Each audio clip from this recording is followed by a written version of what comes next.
Slap, slap, grab, choke, shut up bitch, sex.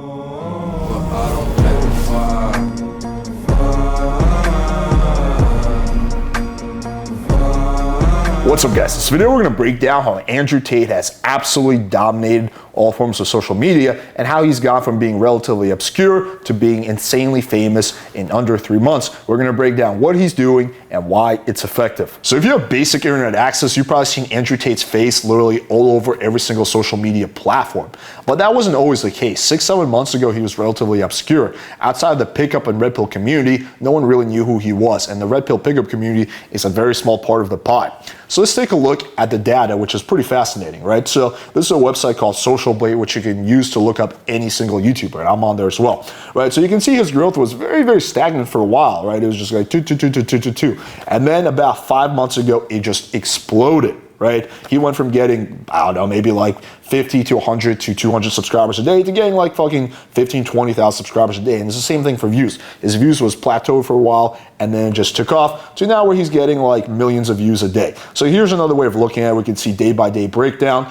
And this is fascinating. In one day, he got 21,000 subscribers and over 1 million views. The day before that, he got 14,000 subscribers. And you can see the growth is just trending up and up and up. And it looks like it's not stopping anytime soon. And to put things in perspective, me personally, I grow by about 100, 150 subscribers a day. When I was at my peak in terms of wiralness, I was getting 250, 300 subscribers a day. Andrew Tate is doing maybe 500 to 1,000 times better than that. Fresh and Fit, when they were at their peak in terms of viralness, like when they were at their absolute peak, they were getting maybe 2,000, 3,000, 4,000 subscribers a day, but they were never getting 20,000, 25,000 subscribers a day. So his growth is literally unprecedented. And it's not because he's saying anything groundbreaking or crazy, right? There's nothing that he says that hasn't been said 100 times in the red pill community. So it's not that. I think there's two reasons that are directly responsible for his growth. And yes, I think part of it is that he's charismatic. He's pretty good at, articulating himself. But there's a lot of other people who are very charismatic who don't really get even nearly this level of growth. So what are two things that he's doing? The first one is he's being very, very polarizing. Slap, slap, grab, choke, shut up bitch, sex. You know what about drunk driving? You can actually drink drive fine. You fucking slaves, you peons. If your number one concern right now in your life is to get money into your fucking bank account, eternal slavery awaits you. Andrew Tate realizes that the more polarizing you are, the more views you're going to get and the more subs you're going to get because the more people are going to react to your videos, right? So if you look at my content, I try to be very nuanced and balanced, right? You'll never see me being polarizing for the sake of being polarizing, right? I just say how I feel about an issue. So we take something like women driving, I might say something like, I think on average, women are safer drivers, but I think men typically have a higher reaction time, so that might make them better drivers, right? So it's kind of mixed bag. Andrew Tate will be like, men are better drivers, women drive worse, right? Which one of those do you think is going to be more interesting to react to? Obviously the latter, right? Way more people are going to be like, oh, look at this fucking guy. We're going to react to this shit, whether they love what he says or they hate it, because he's polarizing. He's going to get a lot more views and a lot more growth in terms of subscribers. Again, no one wants to react to basic kind of nuanced type of takes. It's not that interesting. People want to react to crazy shit, right? And I do think Andrew Tate to some extent puts on a character, right? I think he does believe most of the stuff he says, yes, but I think he takes all his opinions and views and basically 100x's them, right? So you're just like, okay, this is how I feel about the issue. How could I make this like 100 times more polarizing? And that's what he does, right? Versus someone like me and a lot of other people, I'm just not going to do that for the sake of being polarizing. But I think it's very interesting and applies to game, right? I always talk about how the more polarizing you are, the better, because some girls are going to love you, some girls are going to hate you, right? But you're going to get the attention, right? You're going to be well known. And it's the same thing with this, even more on steroids, right? The more polarizing you are, he's going to have a lot more haters than me, but he's also going to have a lot more people who love his content. But both of those parties are going to be reacting to him, whereas they wouldn't be reacting to me. So I think that's one strategy. However, even this strategy is nothing that other YouTubers haven't done, right? Being polarizing is very effective when it comes to game. It's very effective when it comes to YouTube, as long as you don't get banned or say something that goes over the top that gets you kicked off the platform. Assuming that's not the case, it's effective strategy, but something that people have done, but they still don't have the level of growth to him, which is why we look to the second point. The second thing that I think he does is very unique. So if you're a YouTuber, right, and other people take your content and they like put it on their channel, right, without substantially changing it, the vast majority of YouTubers are going to copyright strike that and be like, what the fuck, dude, you can't take my content and put it on your channel and pawn it off as your own. Andrew Tate does the opposite. He actually encourages you to do that, and he has a direct financial incentive system.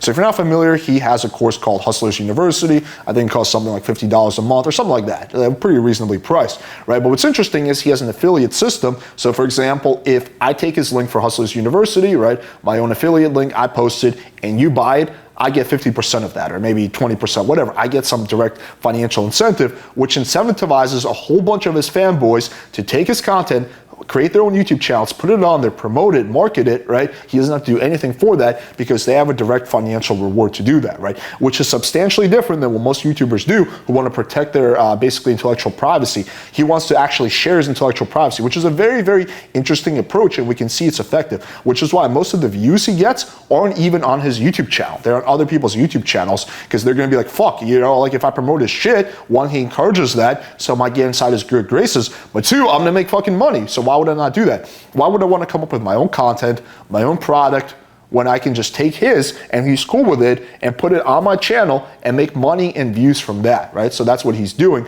And it's going to be interesting to see what YouTube does with this. Like, is YouTube going to basically, you know, keep allowing this and keep incentivizing in the algorithm? I think, you know, Andrew Tate is kind of changing the game in some ways. And I think it's possible YouTube will reconsider this. So basically, if you're a copycat channel, like a lot of people are doing with Tate, you might get penalized in the algorithm. But that's not something that's happening right now, which is, again, why his content is literally all over the place. Even if you're not subscribed to his channel, you're still seeing this content all over the place because the fucking 500 other people are reposting his videos and clips, and they're literally going out of the way to market his stuff. Now, it's very interesting if we apply this to game. Take someone like Epstein, right? He actually had an incentive system.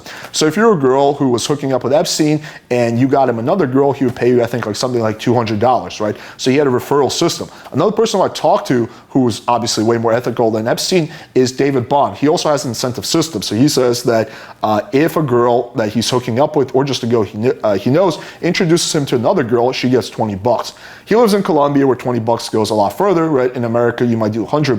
But again, referral incentive systems are very, very powerful at getting people to basically give you what you want, right? Because you're creating a natural incentive for people to do things, right? And he basically takes that whole strategy that, again, guys like David Bond do and applies it to YouTube, which is what involves him making a lot of money and also getting a shitload of subscribers in the shortest amount of time possible. All right, hopefully you guys found this breakdown valuable. I try to tie back into game because you can see how these two things, like being polarizing and having a referral incentive system, is actually very powerful when it comes to any area of life. And you can show us that you're a very polarizing figure by smashing the like button, hitting subscribe, and the incentive I will give you is if you subscribe to the channel and comment below, I will reply and give you a little bit of validation. I'll say thank you so much. I really appreciate your support.